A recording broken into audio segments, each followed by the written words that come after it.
Always wear your seatbelt. Don't run in the road. Always wear your helmet. Don't ever play with fire. Don't get too close to the edge. And don't ever talk to strangers. As parents, we may give these warnings to our kids all the time. And sometimes I know I feel like a broken record, but I want to keep my child safe because I love my children. Now, as parents, this is our responsibility to warn our children about the dangers they may face and what they can do to prevent injury. Now, I know if I were to tell you, parent to parent, that there's a danger within the walls of your own home, I know that you love your child enough that you would warn your child. And I'm here today to tell you that there is a danger within the walls of every single one of our homes, and it is within arm's reach of every single one of our children. This ugly danger is pornography. Did you know that the average age that a child encounters pornography is 11 years old? And 7 out of 10 youth don't even look for pornography. They encounter it accidentally online. This occurrence will most likely happen within the walls of your own home. There's an 80% chance that it'll happen there, a 9% chance it'll happen at school, a 5% chance at a friend's house, and a 7% chance somewhere else. So the highest chance is within the walls of your own home. Now you may be thinking, what's so dangerous about pornography? Why should I talk to my child? It's an awkward topic. I don't know what to say. I don't even know if it's age appropriate. When do I talk to my child? And I'm here to tell you that this is such a dangerous issue that we have to prayerfully consider talking to our children, and that we will feel confident what we need to share, and that it is an important thing to share. Now on fightthenewdrug.com, they talk about 3 reasons why pornography is dangerous and why we should talk to our children. The first danger is pornography harms the brain. The second is pornography harms relationships. And the third is pornography harms society. Just like any other drug, pornography releases dopamine within the brain, and so it becomes very addictive. And in order for the user to continue to feel normal, they have to continue to watch pornography.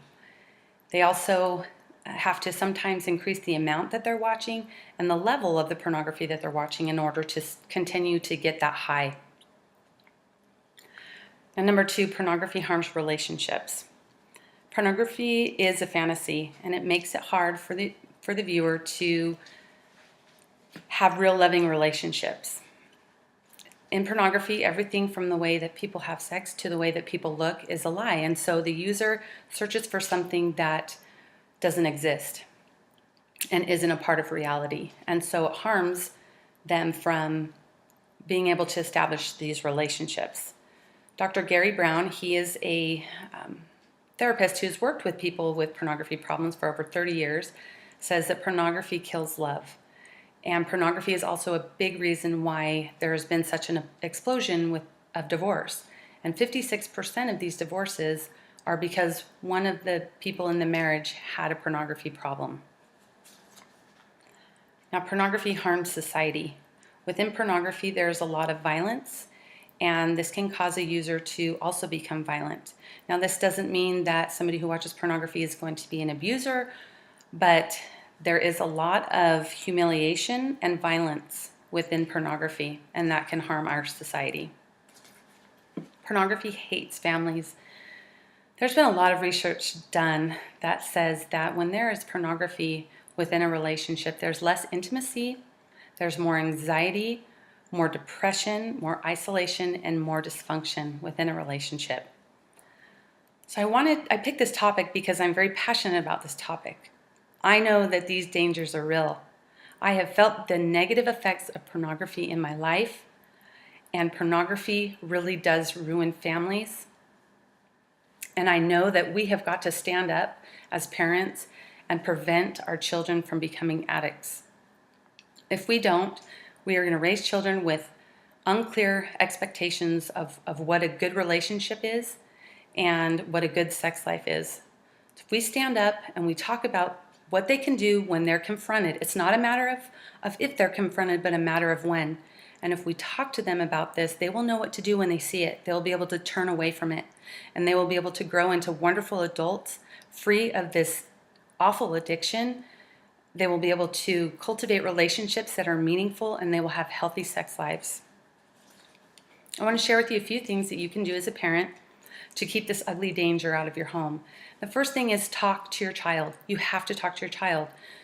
The church has released FHE lessons on overcomingpornography.org that will help give you something to teach your children. And it has different levels, and you can pray about what is there and feel comfortable about what it is that you're sharing with your children.